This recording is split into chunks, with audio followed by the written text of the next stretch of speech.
अस्सलाम वालेकुम व्यूअर्स, मैं हूं आपका होस्ट अब्दुर्रहमान और आज डिस्कस करेंगे पाकिस्तान में गंदम और आटे का मुमकिन बहरान जो कि सर उठा रहा है। अगर हुकूमत ने उसे अब कंट्रोल ना किया तो अगले साल इस मुल्क में खुदा न खास्ता आटे के मैदान में कहत जैसी सूरत हाल भी हो सकती है।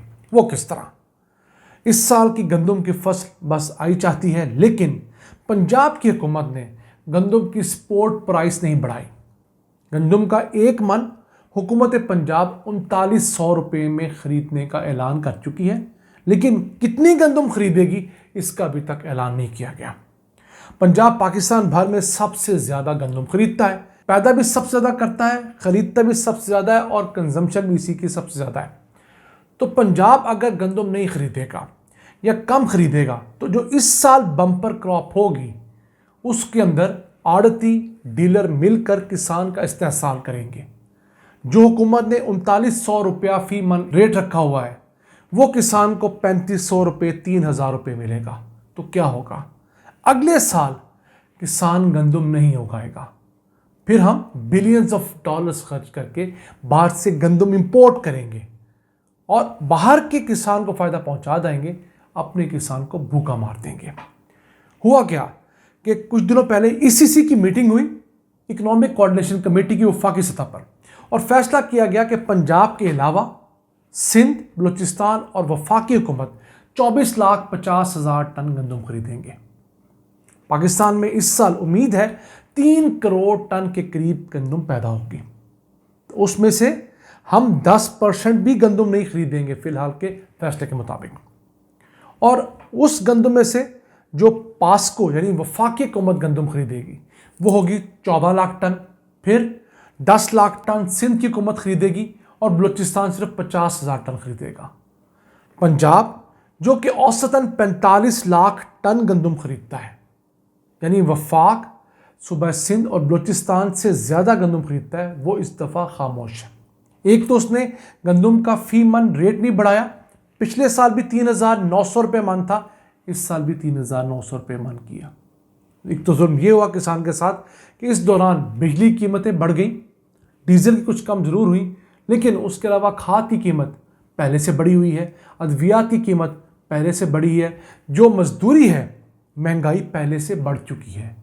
तो उस हिसाब से किसान को आप 3,900 की जगह 5,000 रुपये मन ना देते, जो कि किसान तंजीमें डिमांड कर रही हैं, आप उन्हें 4,500 रुपये मन तो दे देते।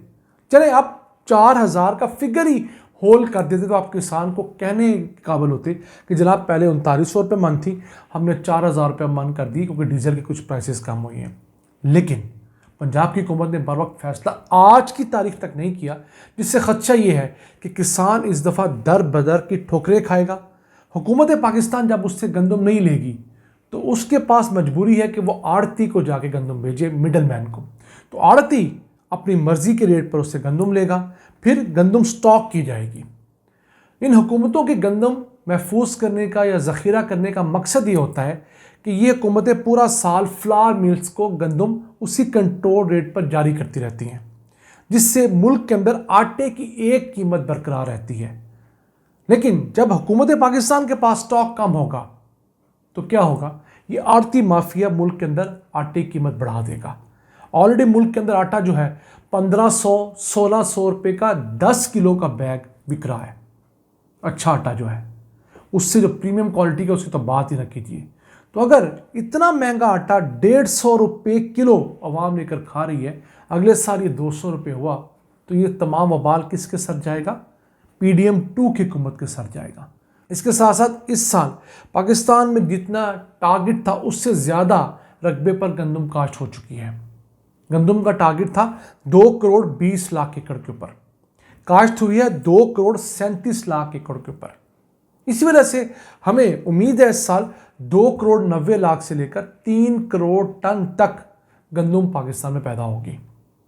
तो जब गंदम इस कदर सप्लाई में ज़्यादा होगी, डिमांड उतनी होगी, तो गंदम इस साल पिट जाएगी और किसान हमसे अगले साल इंतकाम लेगा। ये वो आम मसला है जिसे मौजूदा हुकूमत, स्पेशली पंजाब हुकूमत, समझने कासिर है। अब पाकिस्तान जैसा मुल्क, दुनिया का 5वां बड़ा मुल्क, दुनिया में गंदम पैदा करने वाला 7वां बड़ा मुल्क, आज भी अगर इन छोटे छोटे मसाइल से ख़ुद को नबर्द आजमा नहीं कर पा रहा तो हम कहाँ IMF का मुकाबला करेंगे, इंटरनेशनल सतह पर जाकर हम क्या लड़ाइयाँ लड़ेंगे। क्या वजह है कि हम लोग अपनी गंदम प्रॉपरली ख़रीद नहीं पाते, उगा नहीं पाते, कंज्यूम नहीं कर पाते और इसी झंझट में रहते हैं कि रोटी हमने कैसे कमानी है। अब पाकिस्तान के अंदर एक तो गंदम की फ़ी एकड़ पैदावार कम है, फिर हुकूमत उस पैदावार को बढ़ाने के लिए कोई काम भी नहीं करती। एक वाहिद इंसेंटिव जो हुकूमत किसान को देती है वो है कि उसके लिए एक मिनिमम सपोर्ट प्राइस, ये कम से कम कीमत अनाउंस कर देती है कि हम इस कीमत पर किसान से ख़रीदेंगे ताकि जो आड़ती है, मिडल मैन है, इन्वेस्टर है, वो कम से कम वो रेट तो दे। हुकूमत को चाहिए था कि किसान की ये सपोर्ट प्राइस रखने की बजाय किसान की फ़ी एकड़ पैदावार बढ़ाए। अब अयूब रिसर्च इंस्टीट्यूट की बात करें जो कि पाकिस्तान में ज़रई तहकीक का एक बड़ा इंस्टीट्यूट है, वो अब तक मुल्क के अंदर गंदम की 90 वैरायटीज़ जो हैं वो लॉन्च कर चुका है जिनकी पैदावार ज़्यादा है। तो इस जैसे दीगर कई इंस्टीट्यूट पाकिस्तान में सरकारी स्तर पर भी काम कर रहे हैं। तो इन इंस्टीट्यूट्स के ज़रिए अगर किसान तक सिर्फ बीज अच्छा पहुंचा दिया जाए तो यकीन कीजिए पाकिस्तान की इसी गंदम की इसी ज़मीन से पैदावार जो है वो 25-30% बढ़ाई जा सकती है। जब उतना ही पानी लगाकर, उतना डीजल लगाकर, उतनी मजदूरी लगाकर, उतने अखराजात करके अगर 30% ज़्यादा पैदावार किसान लेगा तो ऑटोमेटिकली उसकी गंदम की कीमत भी कम हो जाएगी। जब गंदम की कीमत कम होगी उससे आमदन ज़्यादा मिलेगी, लेकिन आगे से एंड कंज्यूमर जो है, हम शहरों में बसने वाले लोग जो हैं, उनके लिए गंदम सस्ती हो जाएगी। तो ये 2 वे एक स्ट्रेटजी है जिसे कोई हुकूमत भी अब तक नहीं इम्प्लीमेंट कर सकी। तो देखिए कितना आसान है। दुनिया भर में सबसे पहले बीज पर फोकस किया जाता है। हमेशा कहते हैं कि जब बीज अच्छा होगा तो पैदावार भी अच्छे होने के इम्कान कई गुना बढ़ जाते हैं। अगर बीज कमज़ोर होगा तो पैदावार भी ऑटोमेटिकली कमज़ोर होगी। तो हमारी हुकूमत से दरख्वास्त है, तमाम इदारों से दरख्वास्त है कि आपने अगर पिछले साल वाला रेट इस साल रखा है तो इससे अच्छे नताइज नहीं आएंगे। हाँ, हम शहरों में रहने वाले गरीब लोग ज़रूर फ़ायदे में जाएंगे, लेकिन जिसने गंदम पैदा करनी है वो अगर डिस्करेज हो गया तो अगले साल आप क्या करेंगे। फिर आप यूक्रेन के किसान को डॉलर्स में पैसे दे के गंदम खरीदेंगे, रशियन किसान को फ़ायदा देंगे, उससे गंदम खरीदेंगे। हमारा किसान इस साल भी सफ़र करेगा और अगले साल भी सफ़र करेगा, मुश्किल में रहेगा। तो मेरी अरबाब इख्तियार से दरख्वास्त है कि इस चीज़ को सोचा जाए, देखा जाए। पाकिस्तान के अंदर एक तो गंदम की ख़रीदारी ट्रांसपेरेंट होनी चाहिए, फिर उसे महफूज करने के लिए साइलोज़ का कॉन्सेप्ट दुनिया भर में जा रहा है।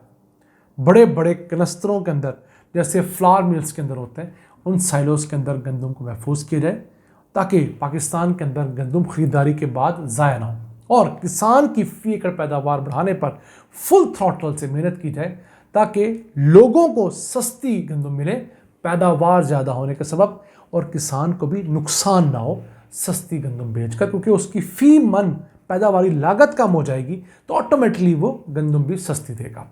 और ये था आज का एपिसोड। अपने मेज़बान अब्दुर्रहमान को इजाज़त दीजिए। अल्लाह के बाद।